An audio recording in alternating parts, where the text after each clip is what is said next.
और अब देख लेते हैं खबरें फटाफट। यूरोपीय संघ के सदस्यों और राष्ट्र अध्यक्षों के साथ पीएम मोदी की आज बैठक होगी। कोरोना और स्वास्थ्य सहयोग समेत आर्थिक साझेदारी पर चर्चा की जाएगी। भारत की मदद के लिए अमेरिका ने आगे हाथ बढ़ाया। अमेरिका के उपराष्ट्रपति कमला हैरिस ने कहा, महामारी की शुरुआत में भारत ने सहायता भेजी थी, अब हम मदद को तैयार हैं। कोरोना की तीसरी लहर पर केंद्र के प्रधान वैज्ञानिक सलाहकार विजय राघवन का बड़ा बयान। बोले, अगर अभी से पूरी तैयारी नहीं की गई तो इस तैयारी की जाए तो टाल सकते हैं खतरा कोरोना की तीसरी लहर का। सीएम गहलोत ने वीडियो कॉन्फ्रेंस के माध्यम से कोविड संक्रमण, लॉकडाउन और संसाधनों की उपलब्धता सहित अन्य संबंधित विषयों पर उच्च स्तरीय समीक्षा की। बैठक में सीएम ने कहा कि जिस गति से संक्रमण फैल रहा है उसमें बेहद जरूरी है कि सभी लोग स्व अनुशासन में रहकर राज्य सरकार के जीवन रक्षा के संकल्प में सहयोग दें।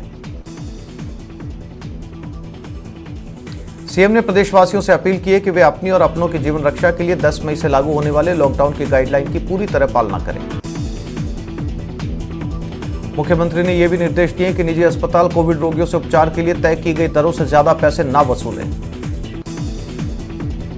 राजस्थान के बाद कर्नाटक भी राज्य सरकार ने पूर्ण लॉकडाउन का ऐलान किया। सीएम येदियुरप्पा ने इसकी घोषणा करते हुए कहा कि 10 से 24 मई तक राज्य में कंप्लीट लॉकडाउन रहेगा।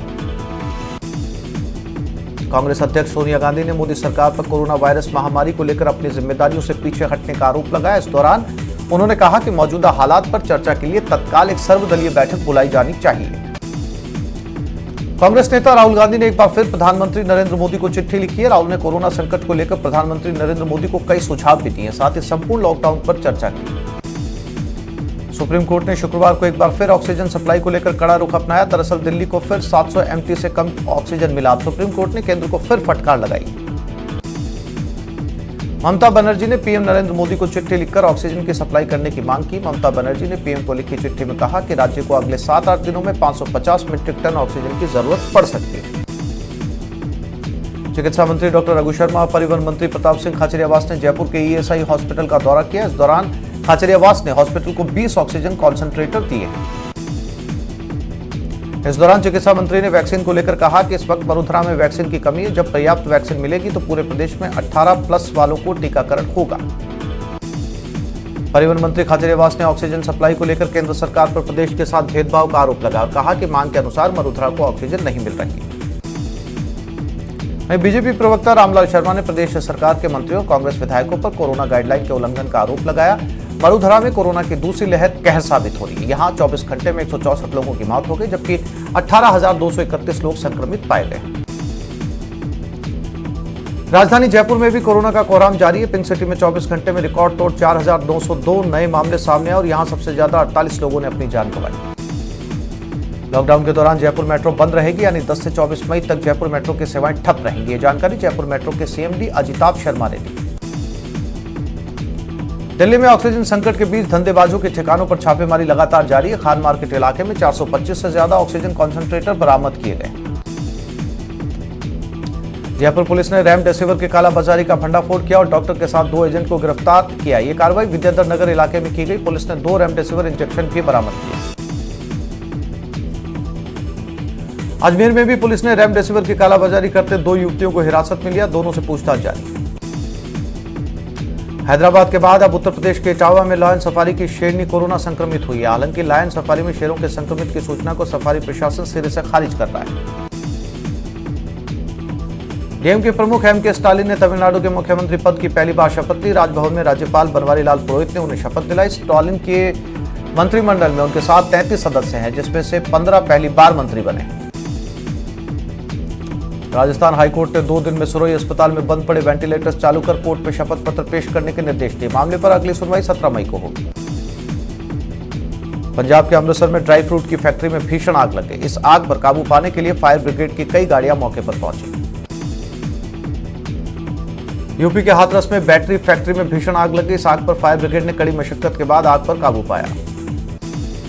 गुजरात के अहमदाबाद में केमिकल फैक्ट्री में आग लग गई, जिसके बाद 5 दमकल की गाड़ियों ने मौके पर पहुंचकर आग पर काबू पाया।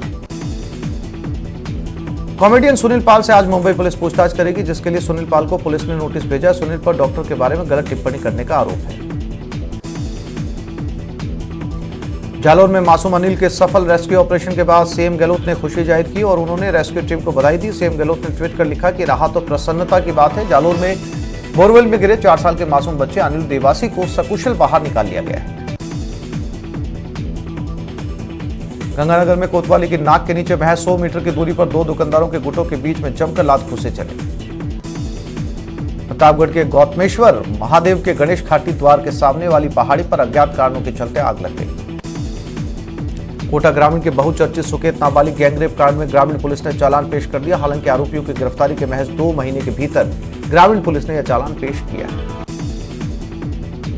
12 के अंता में नाबालिग के साथ दुष्कर्म करने का सनसनीखेज मामला सामने आया। पीड़िता की रिपोर्ट पर पुलिस मामला दर्ज कर आरोपी की तलाश कर रही है। 12 जिला कलेक्ट्रेट परिसर में ड्यूटी के दौरान वाहन चालकों द्वारा ताश खेलने का मामला सामने आया, जिसके बाद कलेक्टर राजेंद्र विजय ने तीनों को तुरंत प्रभाव से निलंबित कर दिया। कोटा में एटीएम मशीनों से छेड़छाड़ कर लाखों की चोरी करने के गिरोह का पर्दाफाश कर 3 शातिर बदमाशों को गिरफ्तार किया गया, जिनके पास से विशेष औजार, मोबाइल और डेबिट कार्डों को जब्त किया गया है। झुंझुनू शहर के मोहल्ला चिजारान में 2 गुटों में आपस में झगड़ा हो गया। जमकर लाठीभाटा चला, जिसमें 8 से 10 लोग घायल हो गए। घायलों को बीडी के अस्पताल में भर्ती करवाया गया है।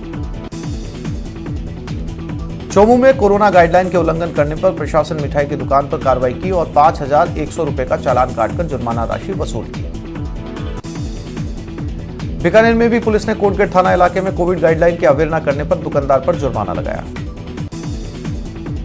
करौली में रौथई गांव के पास एक ट्रैक्टर ट्रॉली अनियंत्रित होकर पलट गई। हादसे में करीब 12 से ज्यादा लोग घायल हो गए। चित्तौड़गढ़ जिले में आंकड़ों को छुपाया जा रहा है। जिले के निम्बाहेड़ा उपखंड की मांगरोल ग्राम पंचायत में 5 दिनों से 20 से ज्यादा मौतों में 2 अधिकारियों के अलग अलग बयान सामने आए हैं। कोटा के दिगोद इलाके में तालाब में डूबने से एक युवक की मौत हो गई। पुलिस ने शव का पोस्टमार्टम करवाकर परिजनों को सौंप दिया। भरतपुर के कुमेर में बेकाबू कार पेड़ से टकरा गई, जिसमें कार सवार युवक की मौके पर ही मौत हो गई। दौसा शहर में जयपुर लालसोट बाईपास पुलिया पर एक कार का टायर फट गया, जिसमें कार बेकाबू होकर पलट गई। इस हादसे में कार सवार लोग बाल बाल बच गए। भरतपुर के प्रसिद्ध केवलादेव राष्ट्रीय पक्षी उद्यान में मछली और कछुए का शिकार करने आए 6 शिकारियों को वन विभाग की टीम ने पकड़ा। शिकारियों के कब्जे से 12 मछली और 2 मृत कछुए बरामद किए गए।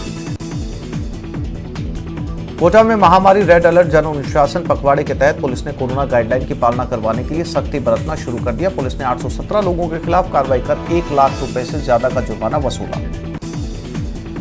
करौली में कोरोना महामारी में मदद के लिए भामाशाह लगातार आगे आ रहे। भामाशाहों ने चिकित्सालय के लिए ऑक्सीमीटर भेंट किए। कोटा में शुक्रवार को 503 मरीजों की जांच रिपोर्ट पॉजिटिव आई, जिससे जिले में मरीजों का आंकड़ा 46,000 के पार पहुंच चुका है। अजमेर के सिविल लाइन थाना क्षेत्र में रेमडेसिविर दवा की कालाबाजारी करते हुए 2 युवतियों को हिरासत में लिया गया, जिसके बाद पुलिस ने दोनों युवतियों को थाने भेज दिया है। कोटा में कोविड टीकाकरण अभियान के तहत जिले में 33 साइट पर सेशन आयोजित किए गए, जिसमें लाभार्थियों ने कोरोना की डोज ली। कोटा को 11,000 डोज कोविशील्ड मिल गई, जिसके बाद 45 वर्ष से अधिक आयु के लोगों को वैक्सीन लगेगी। कोटा के कोरोना काल में रामगंज मंडी में बिना परमिशन के विवाह समारोह आयोजित करने और 31 से ज्यादा मेहमानों को बुलाने पर पुलिस ने कार्रवाई की। जैसलमेर के पोखरण अस्पताल का सीएमएचओ डॉक्टर कमलेश चौधरी ने निरीक्षण किया। सिरोही के रेवदर कस्बे के पास मृत्यु भोज का आयोजन करने और कोरोना गाइडलाइन के उल्लंघन पर प्रशासन ने कार्रवाई करते हुए 10,000 रुपए का जुर्माना वसूला। धौलपुर में कोरोना के बढ़ते संक्रमण को देखते हुए जिला कलेक्टर ने Covid care centre polytechnic college में कोविड मरीजों के संबंध में व्यवस्थाओं का जायजा लिया। भरतपुर में लुपिन फाउंडेशन में कोरोना संक्रमित रोगियों को चिकित्सालय तक जाने के लिए शुरू की गई 2 ऑटो एम्बुलेंस को हरी झंडी दिखाकर रवाना किया गया। राजस्थान हाईकोर्ट ने 2 दिन में सिरोही अस्पताल में बंद पड़े वेंटिलेटर चालू कर कोर्ट में शपथ पत्र पेश करने के निर्देश दिए।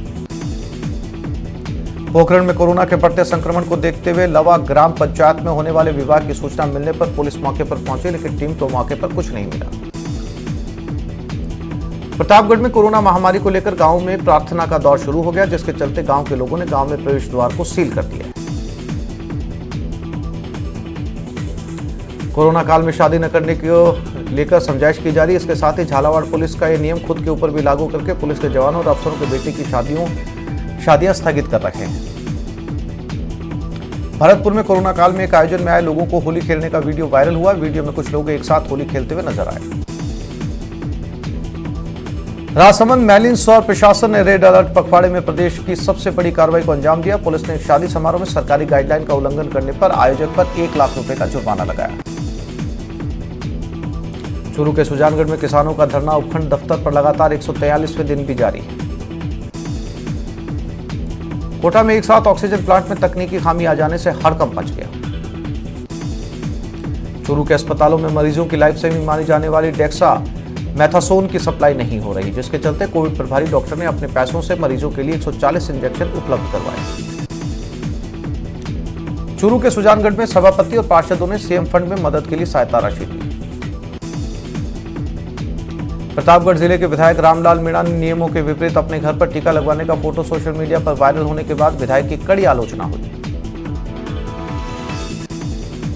गंगानगर से साधु शहर विधायक ने सीएम की अपील के बाद मुख्यमंत्री सहायता कोष में विधायक निधि से 3 करोड़ रुपए की राशि ली।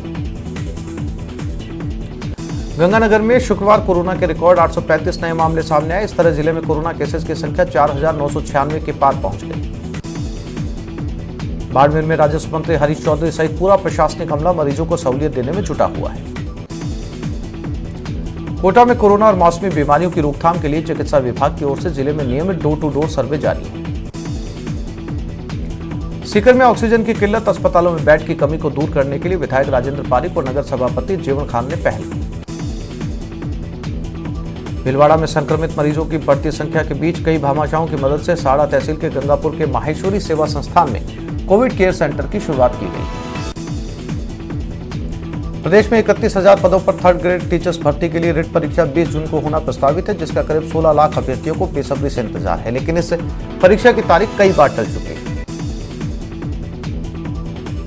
प्रदेश के यूनिवर्सिटी और कॉलेज के शिक्षकों ने कोविड फंड में सहयोग के लिए 1 दिन के वेतन कटौती की सहमति दी है। जोधपुर में कोरोना काल में ऑक्सीजन की किल्लत को देखते हुए एक नर्सिंग कर्मी ने अपने इंजीनियर बेटे के साथ मिलकर ऐसा जुगाड़ किया कि एक सिलेंडर से 5 मरीजों को एक साथ ऑक्सीजन सप्लाई की जा रही है।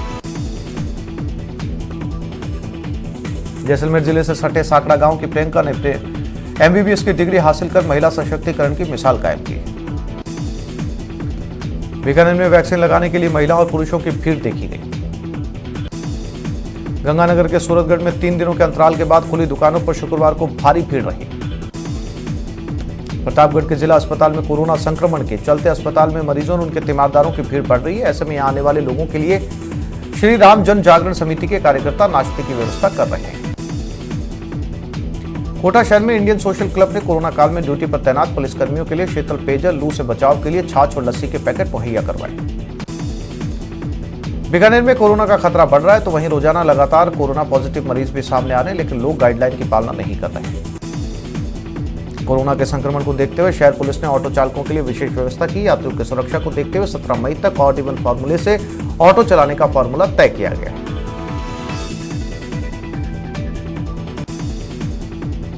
तो इस बुलेटिन में फिलहाल इतना ही। नमस्कार।